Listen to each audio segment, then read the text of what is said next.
शाबास आहे युवराजजी, ते त्यांच्या आडनावाप्रमाणे त्यांच्या कार्यातही वाघ आहेत. हो. आता जे पंच सांगतील ते मान्य करा.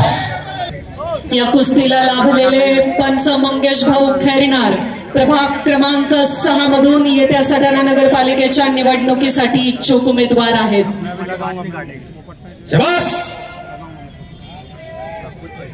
राजकारणापेक्षा समाजकार्याला महत्व देणारे, सर्वसामान्य जनतेच्या कथा निवेदना जाणणारे पैलवान सौरभ दादा सोनवणी आणि त्यांचा सर्व मित्र परिवार आज दीपावली निमित्त एक महाराष्ट्रातलं भव्य आणि दिव्य असं मैदान आयोजित केलं आणि खऱ्या अर्थानं कुस्तीगीरांना व्यासपीठ निर्माण करून दिलं. पैलवानाची खोराकाची व्यवस्था व्हावी. महिन्याला 20 ते 25 हजार खर्च होतोय या जोडीतल्या पैलवानला. महागाई परिस्थिती आहे.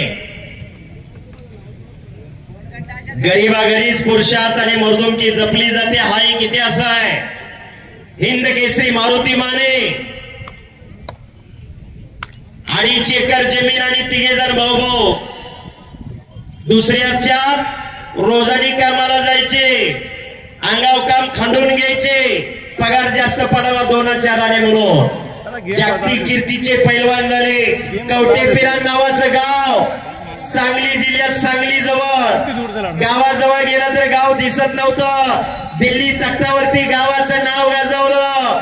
दिल्लीच्या एका राजमार्गाला नाव दिलंय हिंद केसरी मारुती भाऊ माने महामार्ग. जर ऐकलं तर एक फार मोठा जबरदस्त एक दर्दभरी कहाणी सांगतो हिंद केसरी मारुती भाऊ मानेंची.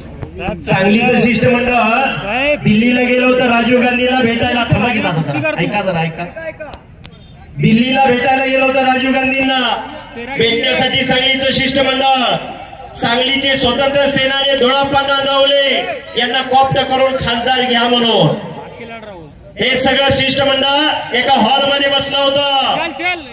राजीव गांधी बाहेर आले आणि हिंद केसरी मारुती भाऊ मानेंकडे पाहिलं आणि पेला विचारलं, हे कोण आहे? पेने सांगितलं, येतो पैलवान मारुती माने, भारत को गोल्ड मेडल दिए. आप क्यों नाही होते खासदार म्हणले. दुसऱ्याची वर्णी लावायसाठी गेले होते मारुती माने. केवळ पर्सनॅलिटीला पाहून राजीव गांधीने खासदार केलं. राजीव गांधी काही कमी देखणे होते का?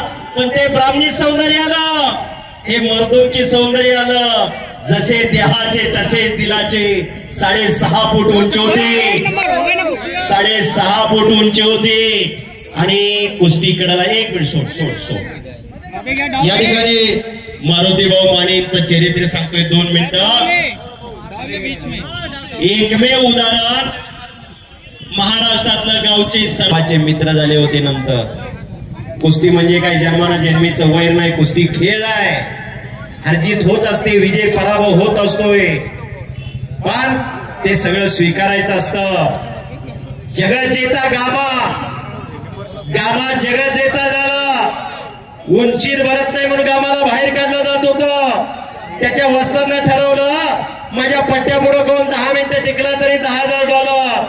पहिल्या दिवशी 10 लढले, 10च्या 10 ठोकून काढले.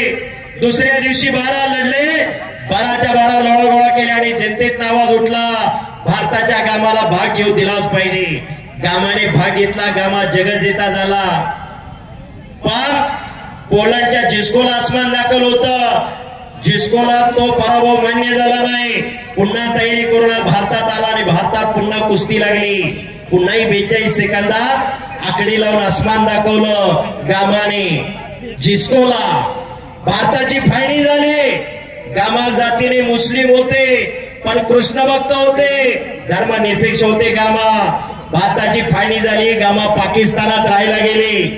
पाकिस्तानमध्ये एक जाती दंगल उसळली होती. हिंदूला बाहेर काढा म्हणत होते. गामा छातीचा कोट करून उभा राहिले आणि सांगितलं, माझ्या देहाच्या अगोदर खांडोळी करा, नंतर हिंदूकडे जावा. जमाव शांत झाला आणि निघून गेला. म्हातारपणे अर्धांगवायू झाला, पॅरलेस. या भूतलावरती कोणाचा हात धरायची ताकद नव्हती. त्या हातानं अंगावर बसलेली माशी सुद्धा मारता येणं गेली. अशी परिस्थिती गामाची झाली. गामाला म्हातारपणी मदत कोणी केली? ना भारत सरकारने ना पाकिस्तान सरकारने मदत केली पैलवान जिस्कोने. म्हणून एवढंच सांगतोय, कुस्ती म्हणजे काय जन्माला जन्मीचं वैर नाही. कुस्ती खेळ आहे आणि ते खिलाडूवरतीने स्वीकारायचं असतं. कुस्ती मध्ये घ्या, बोला. व्यासपीठावर वेळ देतो बोलण्यासाठी. मला काय 10 तास बोलायची सवय आहे. या ठिकाणी माजी जिल्हा परिषद सदस्य माननीय पप्पूदादा बच्चाव यांचे चिरंजीव माननीय जयदादा बच्चाव यांना सुद्धा विनंती असेल त्यांनी मंचावर येण्याचे करावे. त्याचप्रमाणे माजी नगरसेवक सन्माननीय भरत भाऊ केरणार यांना देखील विनंती असेल त्यांनी मंचावर येण्याचे करावे. या दोघांचेही आयोजकांतर्फे सहर्ष स्वागत. त्याचप्रमाणे धर्मराजजी केरणार यांना देखील विनंती असेल त्यांनी मंचावर येण्याचे करावे. जिल्हा परिषदेचे माझे सदस्य धर्मराजजी खैरनार या ठिकाणी उपस्थित आहेत. त्यांना विनंती आहे कृपया मंचावर येण्याचे करावे. आजच्या या भव्य कुस्ती दंगलचं वैशिष्ट्य आणि विशेष सर्वात मोठी कुस्ती म्हणजे भारत विरुद्ध ब्राझील आणि रुपयांचं पारितोषिक. समाधान पाटील पहिला पुकार, समाधान पाटील दुसरा पुकार. चला ताबडतोब शिवराज राक्षाने फेडरेला लिमा आपणही तयार राहायचंय. वेळ करायचा नाही. फेडरेला लिमा आणि शिवराज राक्षे आणि सैफ अली अकबर. शाबास. हो भले भले भले. सैफ अली पंजाबी विजय झाला आणि प्रतिस्पर्धेच्या हाताचा दिला. टाळ्या करा. याला म्हणायचं कुस्ती.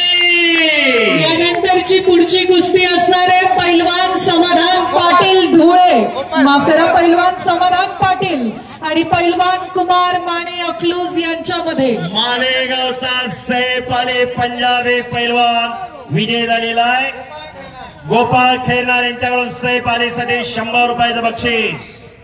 सैफ अली पंजाबी विजयी झालेले आहेत आणि